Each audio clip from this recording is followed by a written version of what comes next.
I am on my way to Northfield Park. You know what? I left late. No, I didn't leave late. I left right on time because I have every intention of driving to Northfield tonight and driving home to Ontario directly after. That may sound silly to you, but truthfully speaking, it's further to Ottawa. And I know lots of people that drive to race and stake races in Ottawa and then drive directly home. It's just racing. It would take me about 4 hours and 10 minutes to drive home from Northfield Park. The question is, how long will it take me to get to Northfield Park? So, I think it'll be just fine. You know, usually as long as the bridge is moving good at the border, I do have a Nexus card, so I can blow through pretty quick. So, what do we have? First, I gotta change lanes.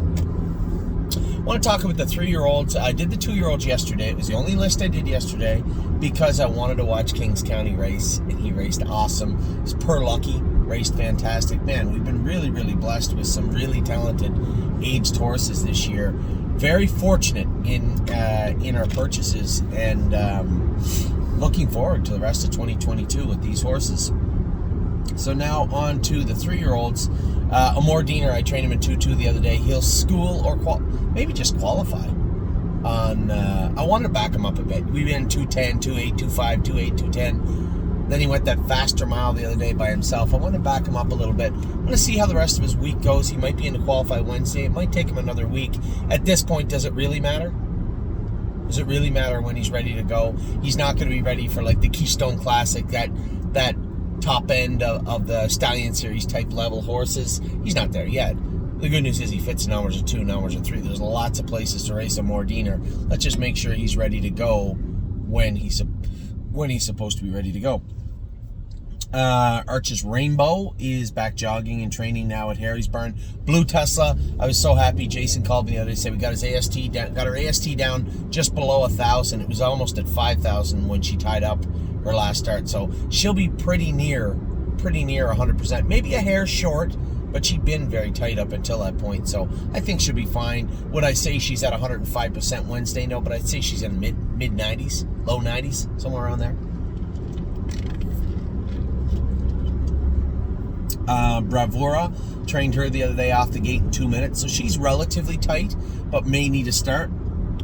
Dustin Hanover arrived back at Northfield Park today, so he's going to start jogging back towards his winter season. My ideal situation for Dustin Hanover is to get him ready and bring him to Mohawk. That would be ideal for me. That's where we're going to get the most bang the most bang for our buck with Dustin throughout the winter. I think this horse is well bred. I think he's got a good attitude, and I think all that time we gave him to mature will pay off. We'll see this winter. Garden State Dio's been in 218. Mario City said she might need the hobbles. I said, really? Because she wore them her whole life. So, yeah, I think she might need the hobbles. But she's training down good and looking good, and that is very important for us. Gemstone Ruby Rose has been also an 18. She's training down with Mario. Probably a B-track type filly over the winter, whether that be Ohio, Pennsylvania, Ontario. I don't know. She'll fit in somewhere. Grace, a little flat the other day. She continues, her AST after the race continues to be up around 1,100, 1,200. What you would call pesky. I wouldn't say it is. It's definitely taking away from the end of her miles. Now, I don't think she tied up the night I drove her. I thought she raced well. But truthfully speaking, I think she did race a little flat on James the other night. As I said, third, I would like second. You know, second means she still only has 2 wins. But third, a little bit of a slap in the face considering how well she raced the week before. Got to get her back on track. How the hell? Drew Nice again, 9-hole again this week. We got a lot of 9 and 10 holes lately, which is a little frustrating, but it is what it is. J.K. Mickey Mantle, I hadn't talked to Harry yet, but I know that he is slated to school on Tuesday at Mohawk. He'll race a week from Monday, hopefully, at Mohawk. Non-winners of 2, where I suspect he'll be very good. Massive Profit makes his second start on Lazex tomorrow, Tuesday, something like that.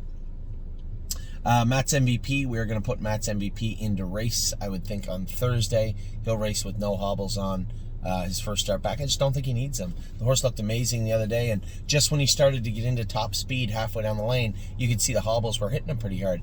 I said to Dominic, he raced at Northfield without hobbles. I really think And as sound as he looks, I really think he's not going to need them. If he does need them, you can put them on loose. But for now, I think I would start the opposite. Might make more sense to you to go loose hobbles, then no hobbles.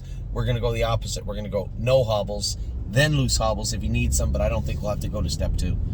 My Sweet Mimi, I was really impressed with this filly the other day. I thought she schooled really, really well. She's in Northfield Park, the last race on Wednesday.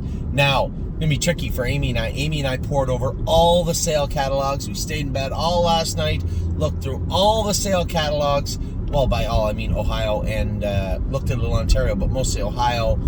Finished off the Ohio one. Double, triple checked. All the videos were up. I now have my hard list, where I would say this, not my hard list, that would be after we look at the horses, but the list of horses I will go to first.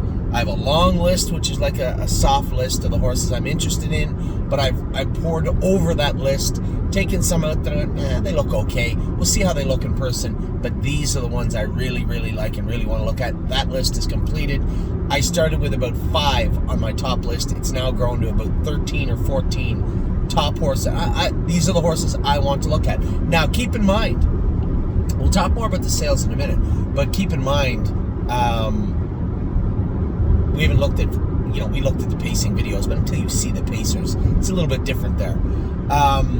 So, Wednesday night, I'm in the last race at Northfield. Danny O'Brien is coming over to view the horses with me. I love going to see the horses with Danny. He's at Goshen tomorrow for us. Yes, we are at Goshen tomorrow. Yes, we are going to be bidding on about 6 horses. And honestly, I told you guys before, I don't think we'll get any of them. It's a sale right at Mark Ford's training center. A lot of people will go there. First kind of bigger sale of the year. It's a regional sale, mostly New York breds, but the first kind of bigger sale of the year. I just don't think we're going to get any of the horses. I think there's going to be a little overbuying tomorrow. There usually is every single year. And quite frankly, I have to get the horses looked at. So Danny is there looking at the horses. Megan Scran is stabled at Mark Ford's. She's going to go look at some horses for us also. I love where we're situated this year. Ross Leonard in Indiana, great guy to deal with. Really, really nice man to deal with. Megan Scran and Scotty, just great to deal with. And all of our affiliate trainers, all the people Jim Eaton, really nice man, one with Per Lucky yesterday. We'll talk about him in a minute. But man, just really, really happy with where we're at with the stable in general. So, a little sidetracked. I do that sometimes. So, My Sweet Mimi, where were we here? Memphis, My Sweet Mimi. Must be at My Sweet Mimi. My Sweet Mimi races in the last race at Northfield Park on Wednesday. Super happy with the way this filly trained. I like what I see with her. Bravura might need a start, might need 20, 30 pounds put on her, but My Sweet Mimi, she schooled really good, this filly. Procrastinator has gone out to the field with World for Two. He's healthy now. He's good now. Him and World for Two are going to put some weight on, relax. These guys are going to be the tip of the sword for our pacers in the wintertime. Both of them have shown 51 miles. Both of them a penchant for speed and a lack of overall consistency. There was a short period of time where World for Two looked iron tough. 4 or 5 starts, he was really good, and then he kind of tailed off. He had that foot issue, then he got sick. Okay, that's fine. Let's put him away, bring him back fresh and sharp for the wintertime. Purple Aura racing tonight in the Sire Stakes. We're looking for a 3rd, 4th, something with her to get her into the consolation. I suspect we're going to have to work really hard to do that, but it's possible. Red Overbach. I explained the Red Overbach issue, and I'm going to explain it again in case people missed it. So, the reason he's not in the grassroots is you're not allowed to race in the number 4 or 5, whatever, grassroots, and the number 4 or 5 gold. They're the same number. You're not allowed to race in both distinctions. If we don't race in the last gold, we're not eligible to race in the super final, which goes for $300,000. Now, can he beat Twin B Archie and Jody's horse he drives for Jeff Gillis? Maybe not. Accidents happen. Horses make breaks. They are trotters. And he is sharp as a tack right now. Having said that, to do that, we would have to completely forego the grassroots semi-final and final. Now, the final goes for 60, semi-final goes for 15. He's going to race more in London in the gold alone than he would in those 2 races. And I think if we catch a shot, if we miss, maybe Twin B Archie's not as good on a half. I don't really know. But if we catch a favorable draw, what if we go and win that last gold? We just made more money than we would have raced in the grassroots final. It's not like Red Overbach's going to be overmatched. They're not going to overpower him. Yes, Twinbee Archie's supposed to be a better horse. Yes, the horse that Jeff Gillis trains that Jody drove in the last one that beat Twinbee Archie. Good horses. These aren't slouches. But if we don't race in the last gold, we cannot race in the super final. It's against the rules. Have to race in 2 golds. He's raced in 1. So for abundance of reasons, we skipped the last grassroots. We'll race him in that pop-up series, and then we'll decide where are we going to race this guy next. I think having the season we're having and looking at how good this horse is right now, coming off lifetime marks and huge victories, I think it would be hard not to make an argument to race him in the super final. I think it would be, but I don't know. I asked Jody, and obviously Jody wants to race him in the grassroots final, so would I, because he's not going to drive him in the super final. That's our other problem. He's going to drive Jeff Gillis' horse. So that leaves us with a little bit of a quandary. But none of this can be done. None of this can be looked even into if we don't race in the last gold. It's all a moot point if we don't race in the last gold. And if we decide to race in the grassroots semifinals and finals, he's one of the leaders anyway. He makes the semifinals for sure. So after this week, we can make a decision. All right, where are we going with the Big Red Colt? It's open for discussion. I know I'll have a lot of arguments on both sides of the fence. I'm not saying he should go to the super final. He should go to the last gold. Right? Should do that. That kind of negates the last grassroots also, date-wise. Anyway, we can talk about that this week coming. Renegade Gypsy, he's going to the semifinals and finals. Another thing, we'll have 3 horses, Resolute Bay, Renegade Gypsy, and Red Overbach in the semifinals and finals. Do we want to race 3 of our horses against each other for 60 or 1 for 300? That's another little food for thought item for you. Renegade Gypsy has been racing good, and Red Overbach might have beat him, but had he got clearance down the lane when Red was coming, who knows what would have happened. He was definitely loaded.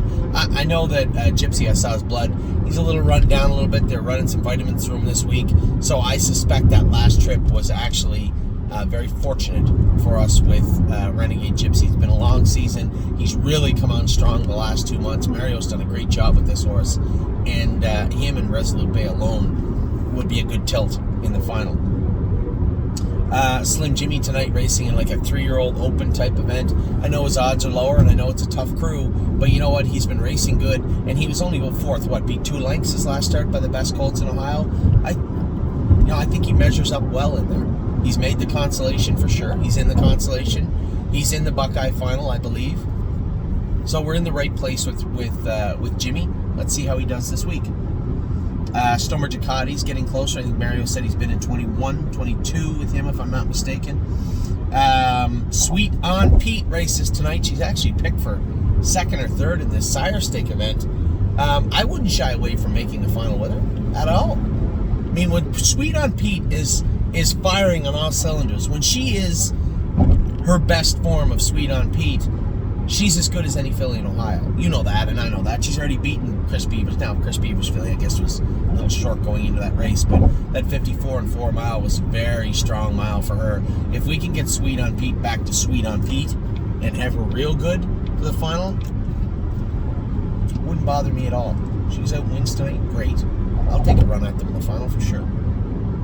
3-point blue chip, so good news. I haven't had many updates, but I did talk to Andy Miller in person for about 10 minutes about 3-point blue chip. He's been in 220. They've trained him on the track in 220. They're trying to mitigate that foot. You know, when you break a bone, I know the feeling. It takes time, you know, and that pressure and that pounding on that. So they swim him a lot. They warm him up, actually. His warm-up mile is in the pool. So he's not, you know, it's not like he come back and he's bionic and perfectly sound. No, they're working his way back into it. You know, this horse is a competitor, and Andy and Julie, from what I can tell in the time I spoke to Andy quickly, have an absolutely perfect system put together to get this horse back to. This is a super tailored training regimen for a horse that had injured himself in this way. Just a fantastic job. From what I can tell just listening to him, they have put a lot of thought and a lot of effort into getting this horse to the races, and you know, I can't wait to see him racing. He's just such a good horse and has been such a good horse for us. Taiwan On is racing in the Elegant Image next week. A lot of people say, well, will she get a prep? Easy. Just relax.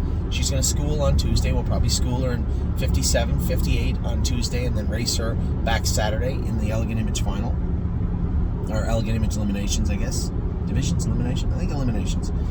Twin Bee Habanero is in to go at Mark Beckwith. We did retain a much smaller portion of Twin Bee Habanero. That was a deal I'd worked out with Mark and Melissa.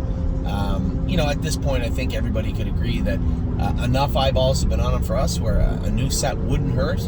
And the fact that he's ready to go, the fact that he was ready to go right now meant that it wasn't like they had to change anything. It didn't need the wheel reinvented. Just, I didn't want to tell him about his equipment or anything. I said, hey, you go with him. You tell me what you think.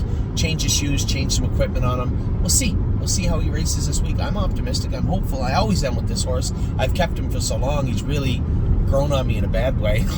But it's just, I keep waiting for that second shoe to drop, right? Okay, here's the speed. There's a little bit of talent and ability. Show me the desire. And I've been waiting for that shoe to drop, and I just haven't seen it yet. Unbeatable Kemp is back jogging now. Obviously, the horse looks fantastic. Amy said there's a trail actually up at First Line, and she had him out on the trail, just a straight mile jogging trail. So that'll keep him nice and quiet. Also, this horse. Will to win Hanover didn't go last week. She'll race next week. I got to look because she's eligible to a ton of stakes. Where do we want to race Will to win Hanover? Let's see. Let's see where we race her. World for Two, as I said, going out to the field for a little while. Going to freshen the big colt up and freshen him up, bring him back. Both him and Procrastinator, as I said, will be the tip of the sword for our pacers for the most part. Those two, and J.K. Mickey Mantle for the fall, and see how he is into the winter. But some decent pacers as we start to slowly build up our pacing side also. Obviously, when you look at our age trotters, it's a very strong group. Trying to do the same with the pacers as we head into the fall of 2022 into 2023. So with that, I'll let you guys go. I'll talk to you soon. Come back with the aged horses in just a minute.